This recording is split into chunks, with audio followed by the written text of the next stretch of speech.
ఇండస్ట్రీలో మీకు ఎవరు మిత్రులు? అప్పుడు అందరూ చలపతిరావు గారు, ఏవిఎస్ గారు, గిరిబాబు గారు ఇప్పటికీ ఫోన్ చేస్తారు. అంత పెద్ద ఆయన. జయలలిత ఒకసారి ఇంటికి రా, భోంచేసి వెళ్ళు అంటారు.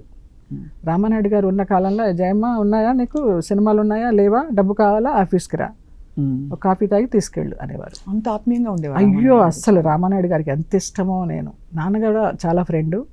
పెద్దవంశీ గారు మాట్లాడుతూ ఉంటారు. ఆయన నన్ను ఇంట్లో పాపాయ్ అని పిలుస్తారు, ఆయన నన్ను పాపాయ్ అని అంటారు.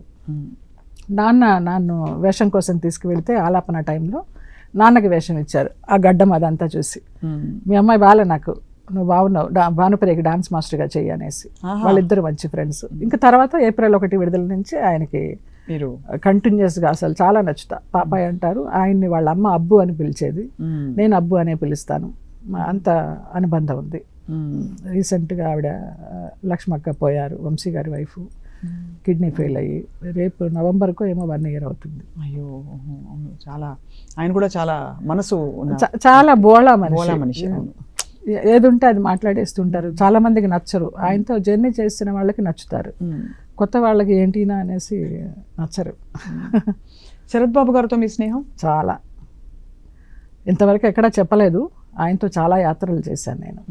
ఆయనతో కూర్చున్నప్పుడు నాకు బాగుండేది. నేను ఇట్లా గుళ్ళకి వెళ్తున్నాను అంటే మీకు అభ్యంతరం లేకపోతే, నేను ఒక ఆడదాన్ని అని అభ్యంతరం లేకపోతే మీతో గుళ్ళకి రావచ్చా అని అడిగాను. శుభ్రంగా రావచ్చు అన్నారు. ఆయనతో ఎన్ని యాత్రలు చేశాను. ఒక మానస్ సరోవర్కి కూడా నన్ను తీసుకువెళ్తానని ఆయన ఏదో ఏం జరిగిందో తెలియదు, ఆయన ఒక్కరే వెళ్ళిపోయారు. వెళ్ళిపోయి వచ్చి ఫోటోలు పెట్టారు. అప్పుడు ఏడ్చా, అరే మానస్ సరోవర్ చూడలేకపోయినానే అనేసి.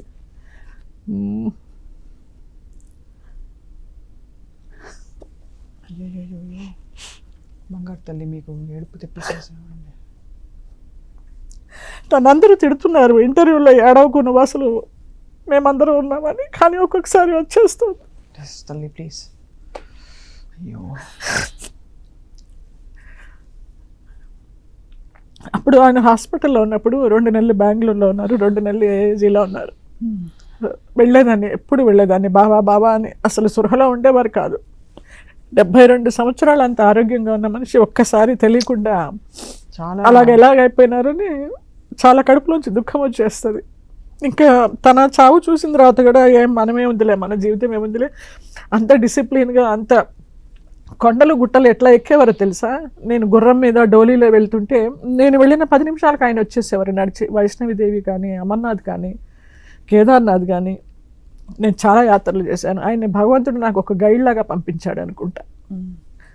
లాస్ట్లో ఇంకా సృహలో లేరు, పోయినారు. చాలా తీరని లోటండి. అదే ఇది అంటే ఇక్కడే మాయ తెలిసిపోతుంది మనకి. మనం ఎక్కడెక్కడైతే, నేను ఎక్కడ చెప్పాల, రివీల్ చేయాలి ఆయన గురించి, నేను తిరిగాను చెందాను అనేసి. మీతో మిమ్మల్ని ఏడిపించాము, ఆ పాప మాదే. మీరు ఇంత భావోద్వేగం ఉన్న వ్యక్తి జయలలిత గారు. మీరు నిజంగా మీకు అంతా మంచి జరగాలి. ఇలా మీరు థ్యాంక్ యూ తల్లి. ఇదంతా బోనస్ ఈ లైఫ్. ఈ అంతిమ దశ బాగుంటే చాలు. ఈ అంతిమ దశ కాదు, ఇంకా మీకు బోల్డ్ అంతా, ఇంకా బ్రైట్ బ్యూటిఫుల్ ఫ్యూచర్ ఇంకా చాలా ఉన్నాయి. ఎప్పుడు ఏం జరుగుతుందో చెప్పలేం కాబట్టి జయలలిత గారు